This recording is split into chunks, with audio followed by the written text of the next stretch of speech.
So I'm going to talk about some stuff that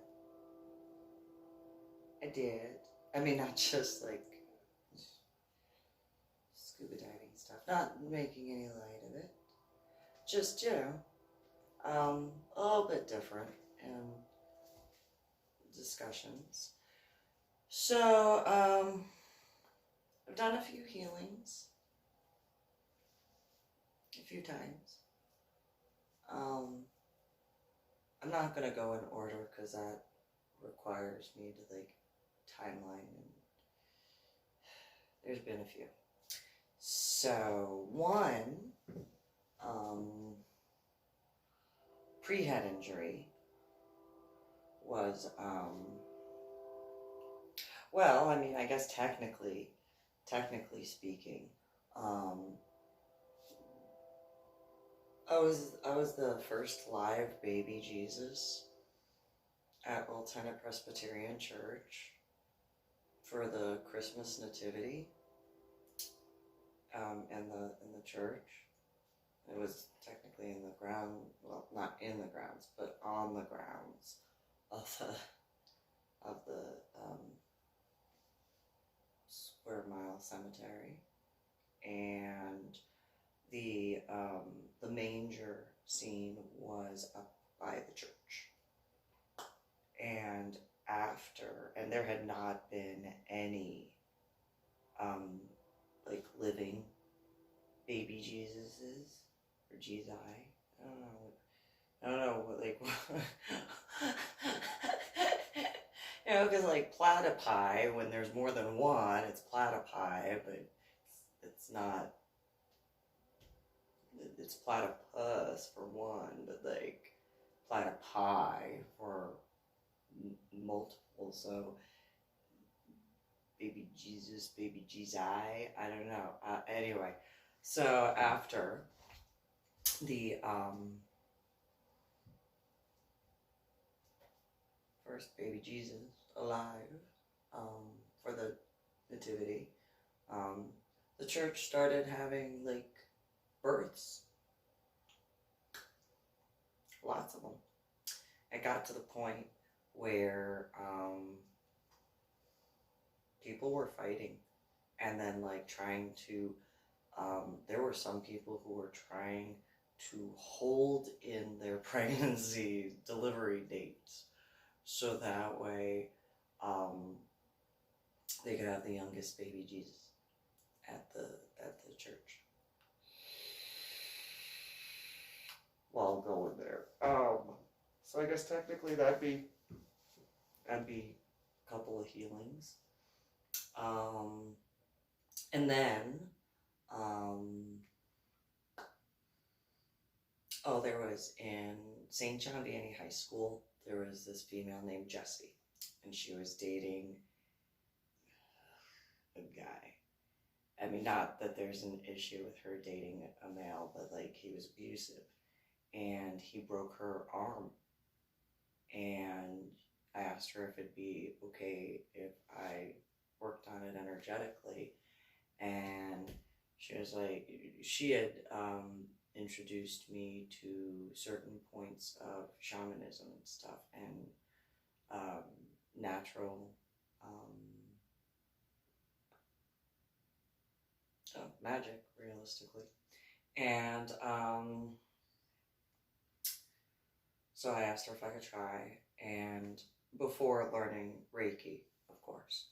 So what wound up happening was, instead of pushing the, pun intended since the last one I discussed, pushing the bad stuff out of her and healing that way, I had essentially sucked it out of her and then released it to like get rid of it.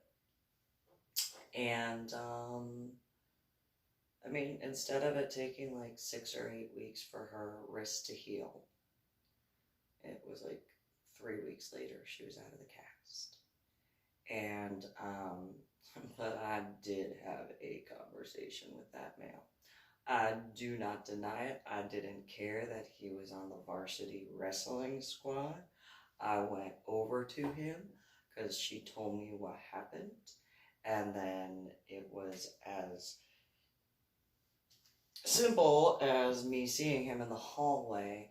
And he was like, you know, oh, what's going on? I'm like, so we need to talk. And that would be me grabbing his polo shirt, twisting it, and pulling him upward. And it didn't matter that he was taller than me. I'm just like, we're going to go talk. Come on. We're going to talk. And he's just like, I'm not touching the ground. I'm like, yeah, I know. I got you in the air for a reason. We're going to talk. I'm here. And he's like, I don't want to talk. I don't care. You don't have a choice. And, you know, we got to an area.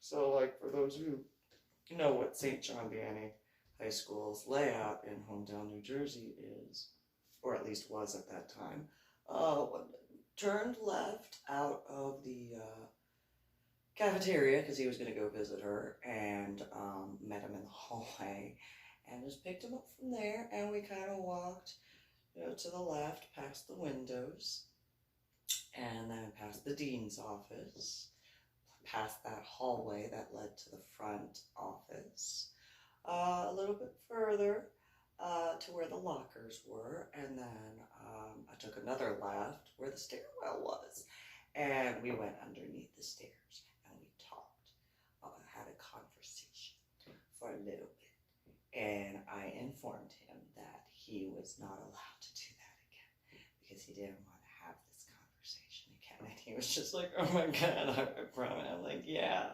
you're right. You better not. You don't want to. You don't want to have this conversation with me. I promise you. And he's like, no. And so, yeah, there's that. Then there was a time when, what happened? Well, there was a situation.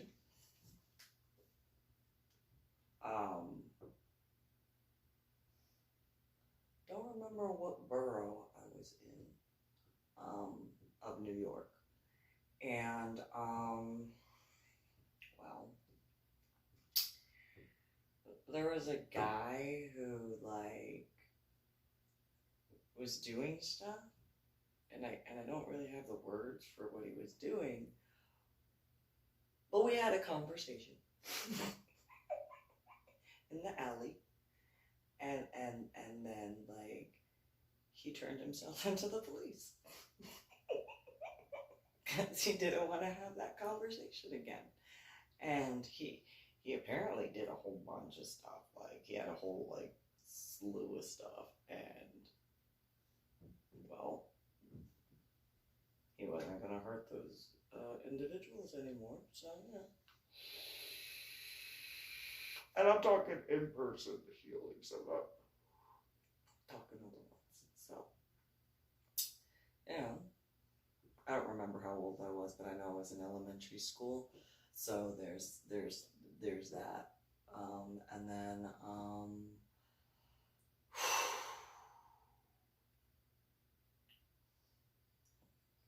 oh, there was a time, it was after I learned how to do Reiki. And there was this guy who was brought in by, I don't know if she was his mom or aunt or what, but he sat on the table and we talked for a bit. He was like, I don't believe in this. And I'm like, that's fine. And he was like, I don't like being touched. Okay, like I do not have to touch you. And we talked about, you know, my head injury on Palm Sunday in 2000. He was like, what? And I was like, yeah. And we talked for a little bit. And he was like, well, I guess. And I said, well, I'm going to tell you what's going to happen. He was like, okay. Go ahead. Try me. I was like, all right. So what's going to happen is when you lay down, I'm not going to touch you, but you're going to open your eyes a few times because you're going to feel things and you're not going to believe that you're being like not physically touched. And you're going to feel the energy and stuff. It's going to come in different temperatures. And you're going to kind of block the energy because you're not going to want to believe it. And then there's going to be some time within the next 5 to 7 days that something is going to cause you to take a nap quicker.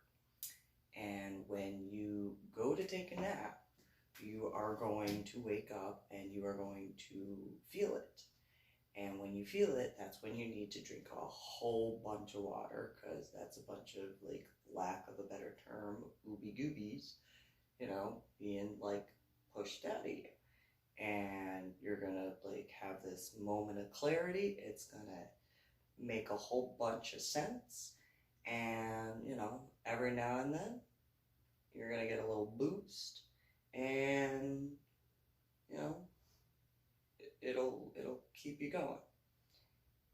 And the kid, and he was like a teenager age type thing, and I was like, I'm telling you, it's I'm not going to make you any promises, but I'm going to tell you that's what's going to happen right off the bat. What you choose to do from there is going to be what you choose to do from there. When that moment hits and all that sort of stuff, you are going to see the world completely differently. Just make sure you drink water and, be conscious of what you do. You're going to be able to reevaluate things. And I am going to get a sign that the day it hits. And he was like, okay, well, what's it gonna be? And I was like, oh, there's gonna be a specific bird that is not normal to the area. And it's going to land in my front yard when I walk outside. Like, that's kind of like broad, don't you think? And I was like, yes and no. It's going to be a bird that doesn't do that normally. And he's like, okay, whatever. Well, between 5 to 7 days later, there were ducks inside of the tree in the front yard. And my neighbors and I were looking at these mallard ducks sitting in my front yard tree. I was like, oh, well, there you go. There's that sign. It must have hit that day. All right. Well, hope it works out. Did it all. So I got the sign that it did something. And so hopefully whatever was needed, he kind of like worked through that and stuff. So, and then, well, let's see. Well, there's that semi-truck accident thing, collision that was on 35. Like, the guy lived, so. Oh, and then there was, like, this one guy's son who lived, got him to the emergency room in just the nick of time. That was a situation. Then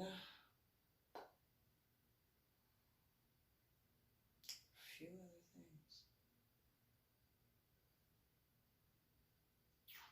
Oh, there were a couple people who came to me and asked me a few questions, like generalized but not, and gave them a few answers, and then they showed up a little bit later and they're like, that was exactly, and I was like, okay, cool, helped, yeah, okay, cool.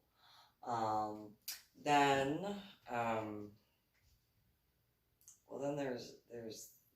there's this reoccurring dream that I haven't had it in years. I haven't had it in, like, last time I had that dream, still in Texas, I know that. And this one wasn't in person, it was more of an astral travel type of one. And I tried writing about it, and then the e-cigarette, like, started smoking when it was in the wall charger, and I had to get a new one. But yeah, that one, like, that was not, so, like, okay, so, and I have no way to verify this to be, like, literally, unless the guy were to be like, yeah, so that's me. I have no idea. But I know I astral traveled.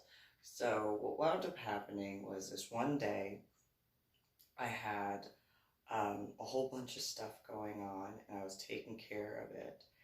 And there were these really, really, really bright lights. And I mean, like, it was nighttime. So it should have been, like, dark, because it was nighttime. And I was outside, and I was smoking, and then just everything was white. I was like, okay. And I knew I was astral traveling. For those who don't understand that, that's where your spiritual self, or your spiritual soul, however you want to put it, kind of just goes and takes care of something. And then, you know, you're still alive, you're still breathing, but, you know, you go and go take care of something. So there was this weird feeling in my back, and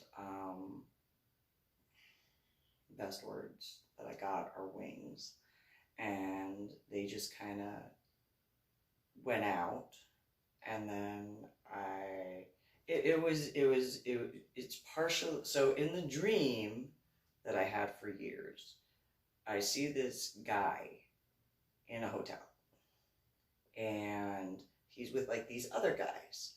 They're all dressed, like, every guy but this particular one is wearing, like, blacked out stuff, like camo gear but blacked out. And this guy was wearing, like, a suit, business suit or something, and he smiled. And then I check in the hotel, and then in the dream, I check into my room after getting a bunch of stuff, and then in the hallway, I go to get on the elevator. But here's the astral travel part, is where, not the elevator part, that's not the astral travel part. The astral travel part is where, like, I jump on top of this guy, and, like, there's these plants that I have never seen before. I still haven't seen them in person. I don't know what type of plants they are. I don't know. And then there's these mountains that I have not seen in person. They kind of look like,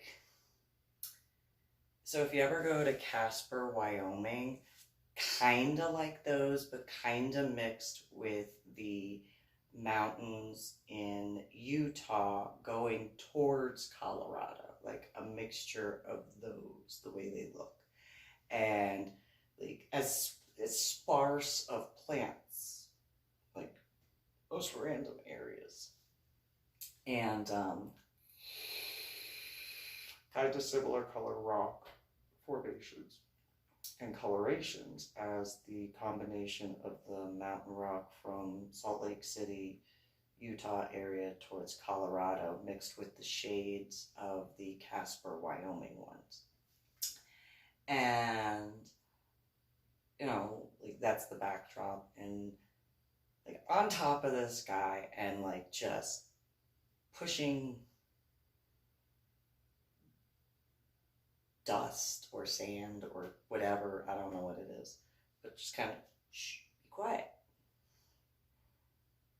Can't scream, can't say anything. When you get the right signal, like, they'll get you, but it has to be our guys and not the enemy, okay? And so I put something in his mouth, so that way, like, he couldn't, like, chew off his tongue, essentially. Because he was in a lot of pain.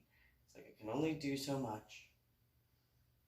And, like, in the dream, my wings were burnt off from like where my skirt kind of hits, and like they were kind of singed. And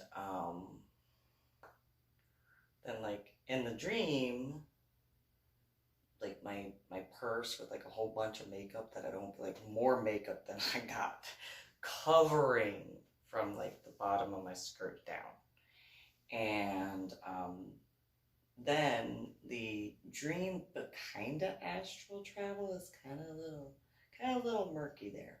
I kind of like fluttered real fast, got a different set of wings, kind of popped out, and move fast and get to this area where I am just banging on this door, and there's this big rar guy, like, so I'm this tall, which doesn't, but I'm this tall, and so like he's like that tall, though, like that tall, yeah, like about that tall. So however many inches that is, and I'm 5'4", and yes, I know I'm wearing heels, but like he's that tall, and so I'm like, you know, in the dream / astral travel, you need to go here. And he opened the door, and he had like a desk, and there was this map. I'm like, there, right there. Point to a little dot. And he had like this scruffies, or a beard, but they call them scruffies. Right there. That's where it is. And he's like, you sure? Yes. Right there. Like exactly right there. Like you're not gonna miss him. Right there. And so then like the guys, like they grab their bags and out the door. So kinda, that's like kind of a halfway-ish. Oh, and then there was this time when scuba diving, and so like you get a little albino eel right there, yeah. So like this group and I are scuba diving, and I hear behind us a school of poofy fish, and I'm like, don't you do it. Don't. Nope. And already before that, two of the scuba divers, the two males, well, two of the three males, and then me, you know, the only female that was on the dive, we go scuba diving from the shore, and there was this squid that was up ahead, and I'm like, no, no. Don't you? No taking scuba diver masks for you. No. Scooch. And it was funny because he was like, you know, maybe like 5 feet around, like length. And I was like, nope, scooch. No, no, you're not ninja. Go. Go. So, you know, there is technically that, because those two scuba divers could have lost their scuba masks and their regulators, and we were down at like probably about 50 ATMs. So, you know, that would have been a really bad issue. So there's that. But anyway, because we rode the current, and we were not nearly as close to the shelf of the island as they thought. We were quite a bit out, and so I'll just leave it at that. Anyway, so there's that, those two guys, and then so when with like the whole group, and no poofy fish, no. You stay back there. One poofy fish One singular poofy fish out of that whole school, which, okay, better to be one than like the whole school of poofy fish, admittedly, through the group, because like would have been like surrounded, like all of us would have been surrounded by like hundreds of poofy fish. And so, like, at least there's that. But the one guy, one of the two that were on that dive, where it's like, no squid, you, mm-mm, no, no, no. You are not a ninja. You do not camo the way that octopi does. No, no, you do not. So the one guy's like, oh, I'm gonna catch the poofy fish like a football. And then the poofy fish is like, so from where I was, because I was behind them, I'm like, not one puncture. I know you're don't. And so, of course, he caught a poofy fish. So, the poofy fish poofed up. And I saw the spikes go through his fingers, but not like through his fingers. Keep the other ones down. I see you. And, I don't know if he didn't realize he initially caught a poofy fish like a football. But he finally let go of the poofy fish and then just took off. And I was like, yeah.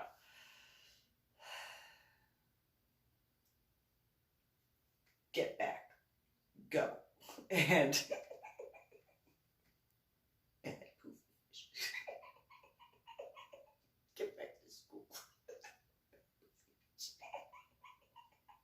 None of the scuba divers heard that. And so when we surfaced after that, before that, before surfacing, but after him catching the poofy fish. So there's a shark that was in a cavern, or cave, technically. It was a coral reef that was kind of like a miniature cave. And shark is head first in the cave, and the other guy, not the one who caught the poofy fish, but the other guy that was on that dive, the first one where it was like, no squid, scooch. He's like, hey, come right here. It's just a nurse shark. No, that's not. You think it doesn't really look like a nurse shark, and I don't care what type of shark it is. It's still a shark. Like, it's still a shark. Does not. I don't think it's a nurse shark. But if you want to call it a nurse shark, I don't know nurse sharks that get that big. But okay, don't move. Don't you do it. And because he was right by the tail of the. He called it a nurse shark. I really don't think it was a nurse shark. I really don't. It was too big. I mean, the shark was like 20 feet long. Okay, that was sticking out of the like little miniature cave of coral, and it's like, yeah, I don't think that's a nurse shark. You think that's a nurse shark. I don't think that's a nurse shark. I'm just gonna throw that out there. I do not think nurse sharks get that big. And there's like 5 to 10 feet inside of that cavern cave thing. So I'm just gonna throw that out there. I'll take a picture from here. I'm not getting that close. Because that's a shark. Like, that's a shark. End of story. I don't care what you think it is. If not, I don't know. And again, if I am like, that lets you know, And so, no. And so, my pictures. No. And so, stay there. Don't turn around. Don't you turn around. And so, inside the cave cavern, whatever it is, the nursery, or as that guy called it, don't you follow either. And when I said that, its back tail thing went, okay. Like, you're not a ninja. No, let's like go. No, that one's getting hungry. No, I'm not gonna get closer. Don't pet it. Don't do that. I don't recommend it. Anybody who has been around horses knows you don't walk up behind a horse and expect not to get kicked. Like, so, let's go. So then when getting to the surface, I go over to the one who caught a poofy fish. Let me see your hands. And he I don't care. Let me see your hands right now. Give me your hands. Thank you. Look at his hand. I told that poofy fish. And he just looks at me. He's like, really? I said I told that poofy fish. He better not. I'm glad he listened. I don't want to have to go back down and find him. He was just, oh my God, okay. And so then afterwards, I took off my BCD and I'm just like,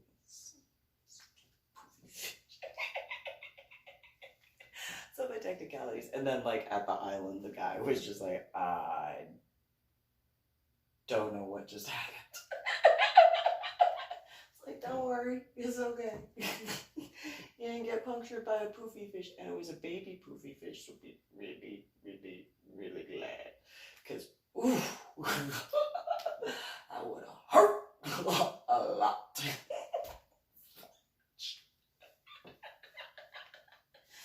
And then,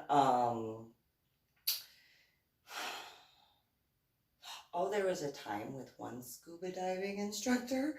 I took a picture of this albino catfish, and I told that catfish, don't go near my teacher. Don't you do that. No, you stay right there. You stay right there. Because no, he does not want to see you. Not the way you want to see him. Stay. And so that albino catfish stayed where I took the picture. And then, like, my teacher continued teaching me.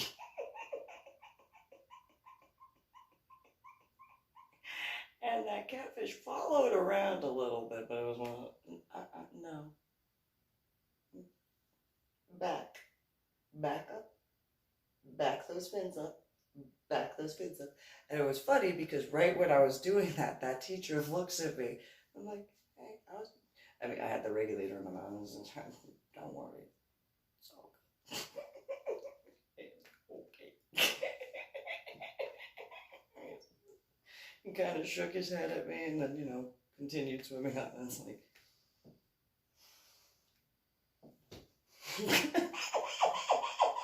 that would have hurt him a lot. I mean, it would have hurt anybody because catfish, those scales, oof, they can hurt. They can slice. And he was not wearing a thick, he was like wearing like 3 mil. Like butter. And so, yeah, no, it would have been bad. And then other stuff would come out and that would have been really, really bad. I'm not just talking about his guts either. I'm talking about other fishies that would have been like dinner and So then,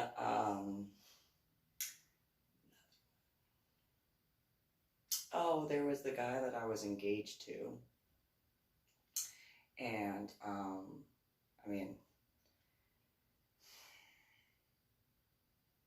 kind of got like the bone infection out and healed that. Like, so, the bone infection didn't go all the way through like the rest of his body. So there's that. There's a few people, like, so there was this one neighbor, like, he was doing like this wheelchair rugby thing. And for a while he was really working. I was like, oh, gotta try walking. And he's like, Susan, I can't walk. And I'm like, yes, you can. He walked for a little bit. He did. He walked for a little bit. Or he got like to 10 steps. So there's that. And then,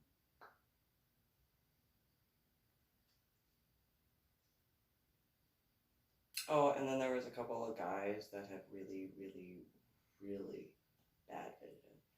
I was like, well, let me see what I could do. And they were like, yeah, okay, you and your Reiki stuff. And I'm like, I'm just saying, let me try. And then they wound up getting less prescriptions and stuff, so that was pretty cool. And then there was this, well, that was more of an astral one. So there's that. Then, yeah, that's just a few. Just a few. Oh, there was this one time. So I tattletaled on myself for this. So, and I thought I was so ninja, but apparently I was not. At all. I was not ninja. I thought I was. I thought I was so ninja that night. I thought I was so ninja. And I was not. So I was at this event, and it was where I volunteered, and in Seattle, and they were like, it was at maximum capacity for the building code. And I was wearing a purple and white corset. Well, anybody who's seen white under black lights, I did not camo like I thought I did. Fully acknowledge that now. Anyway, so in the front, somebody needed an inhaler, and somebody in the back had one. I was like, oh, I could I'll go back there and I'll go get it. And so I ran, and not that I technically like healed this individual, they were just able to breathe afterwards. And so go through the maze to like get there because of the amount of people. And so on the way, after I get the inhaler, I get out of the back area, and I look, and there's like the maze of everything, and then I'm like, oh, well, the only clear spot for me to go is this like path of chairs. Now, mind you, I'm in stiletto boot heels. I don't remember whether I was wearing a tutu or a skirt. Realistically, does not matter. I thought I camoed. So, in my field of vision, I did not see from the table behind the chairs to the wall, past the bar. I only saw the one area of clear space that was walking on top of the chairs, and then like the rest where there was like no walking space. Either way, no walking space. But I did think that if I got like this to the height of the people that were over here, not remembering that if I went like this on top of the chairs with the inhaler, nobody would see me at all.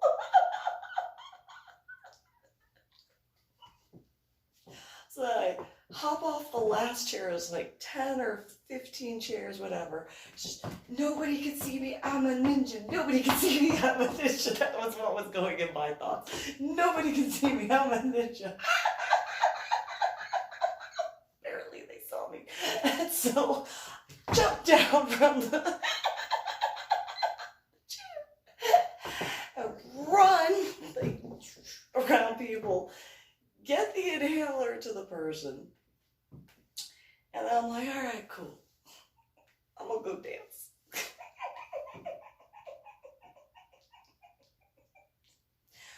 So then I walked back in and went to go back to the locker area real quick. And this one guy, Susan, what? Oh, hi. Come here. He saw me. Shit. In my head. Just,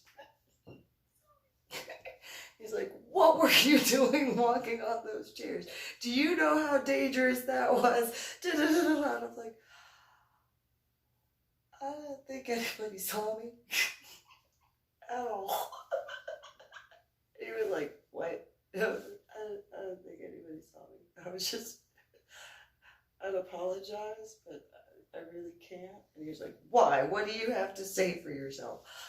I was getting an inhaler to someone who was having an asthma attack. I wasn't giggling at that time. Now I'm giggling. But, I'm sorry. I don't, am I supposed to apologize? Like, I was just trying to get somebody an inhaler. Not trying to be mean. I didn't think anybody saw me. And he was just, how do you think nobody saw you? It's dark. And I went like this. So I thought, like, I realized now, the reason why I'm laughing is because I realize now how silly that sounds. But that nobody, I mean, you know, it's dark. So, like, nobody could see my hair. And he just looks at me. He goes, Susan, you're wearing a corset. Yes, I am. What about it?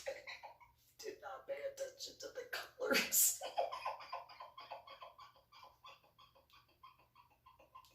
So yeah, I did it. I got the inhaler to the person who was having an asthma attack. And then he looks at me and he's like, you aren't supposed to walk on chairs. Where did you see it go walk? Where could I have walked? And then he looks out and he looks at like where the path of chairs was still, ironically, the only clear spot that I could have walked. And I'm like,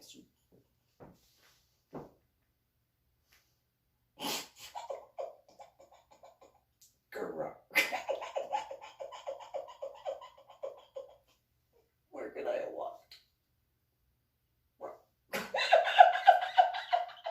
And he looks and he's just like, you just should not walk on top of chairs again. I'm like, well, you know, as long as nobody else needs an inhaler, I don't have to do that. I don't normally go walking on top of chairs. I normally walk on the ground, not on top of chairs. So as long as there's like not an emergency where I have to walk on top of chairs, I will follow those instructions. But if there's an emergency and I can help, and the only pathway like still right now is, you know, clear path of chairs, I cannot promise you I will not walk on top of the chairs.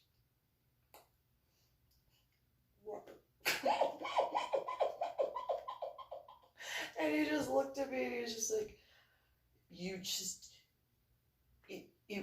it was not safe for you to walk on top. Do you know that you're wearing heels? Yes, they are on my feet. What about them? Do you know that those chairs are cushioned? Uh-huh. What about it? He's like, you could have, I could have, but I didn't. He looks at me, he's like, and I knew he was lying. I knew he was lying. He crossed his arms and he goes, Susan, I am disappointed. Oh, you're disappointed that I cared about somebody's safety, so I walked on top of chairs. That's what you're disappointed about? I'm not talking to you right now. okay, I'm gonna go tattletale on myself right now. And he was like, what? And then I was off. Went to the office. I was like, hey, I got a tattletale on myself. And the guy was like, okay, what do you have to do?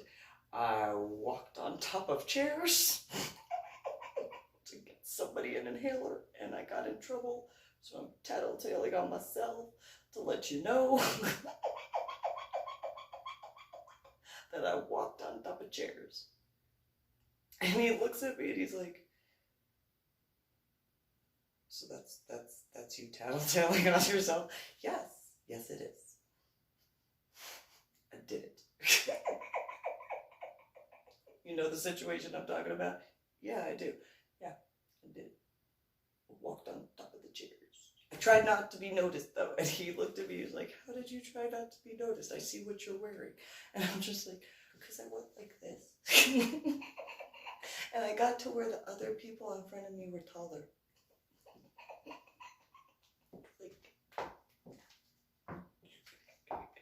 And he just looked at me, he's like, oh my God, okay. that's how you were not noticeable? Yep. In my thoughts. I don't think anybody saw me. And he was like, obviously, at least one person saw you. Yes, so I'm tattletaling on myself. Because I don't want to get in trouble.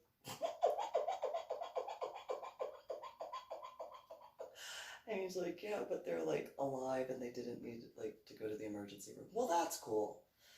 But I'm still tattletaling on myself. Just in case. Just wanted to give you that memo. He just looked at me, he's like, oh, okay. Do you see what you're wearing? And I looked down and I'm like, yep, I'm wearing a corset. And I don't remember whether I was wearing a skirt or a tutu, but they're still kind of one and the same. And I'm wearing heel boots that are stilettos. What about it? He's just like, yeah. You don't see, like, at all. What? I see what I'm wearing. What about it? He's just like, oh, okay. Oh my God. Okay, sure. What is that art project you're doing? My Medal of Honor art project? What about it?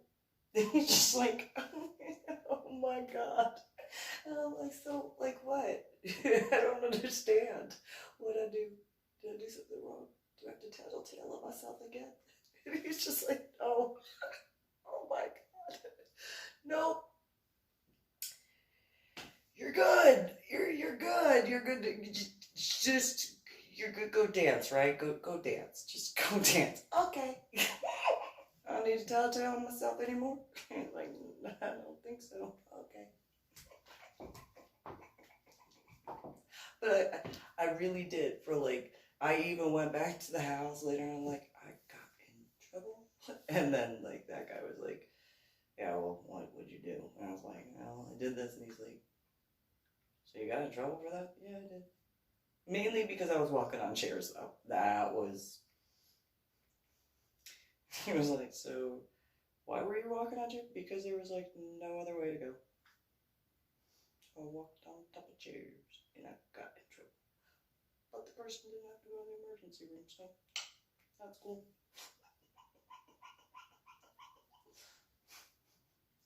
Go to my room now. Anyway. That's just a couple of things that I did.